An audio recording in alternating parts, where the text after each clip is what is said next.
Alright guys, today I'm working on a 2006 Infiniti fx45.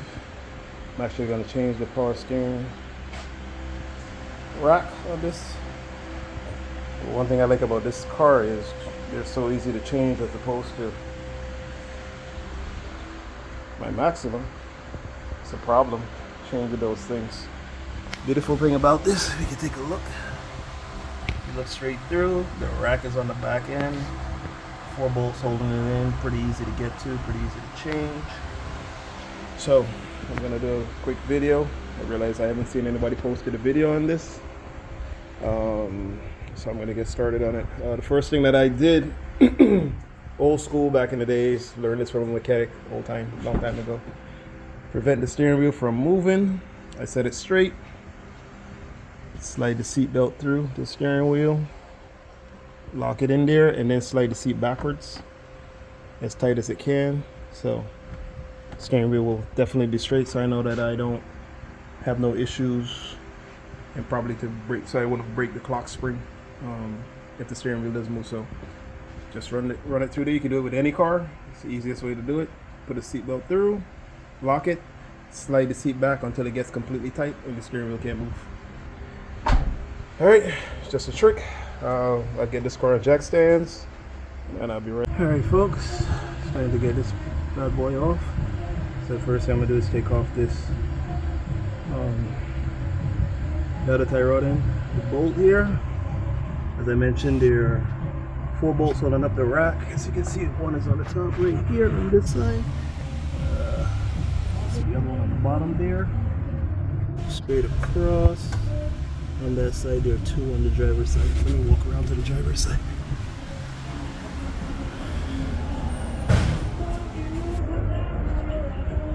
Alright, here we are on the driver's side. So basically, I'll do the same thing here. This rack was actually leaking on this side, so I'm actually gonna change it out.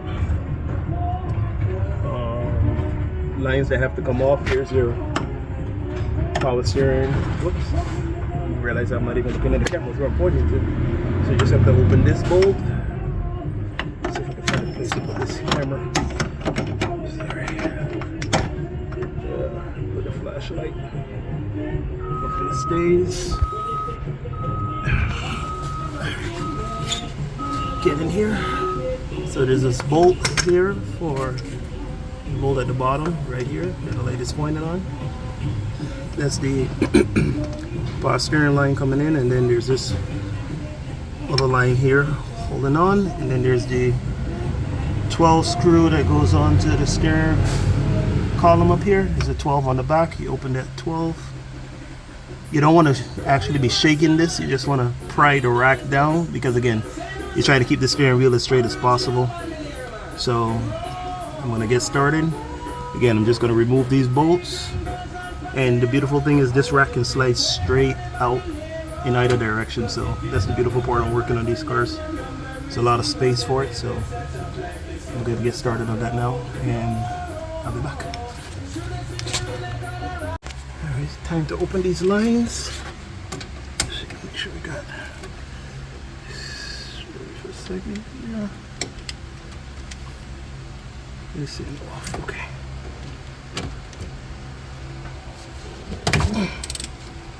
Okay, fluid start dripping out already, so I'm going to try to drain this before I actually go any further.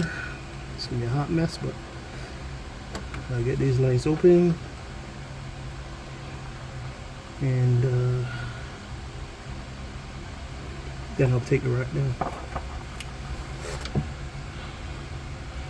So I'll be back while this drains. Alright, so the rack is disconnected from all ends. The only thing connected in right now is, let me take this out.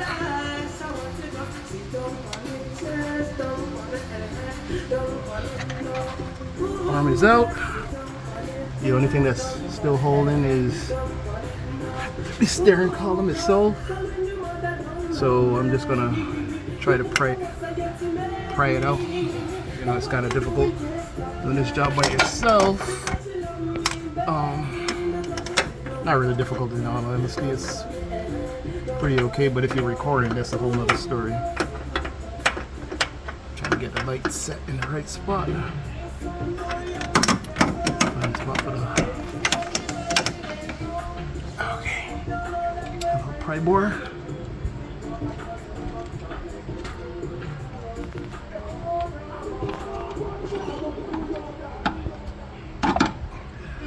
I'm gonna need both hands for this, guys.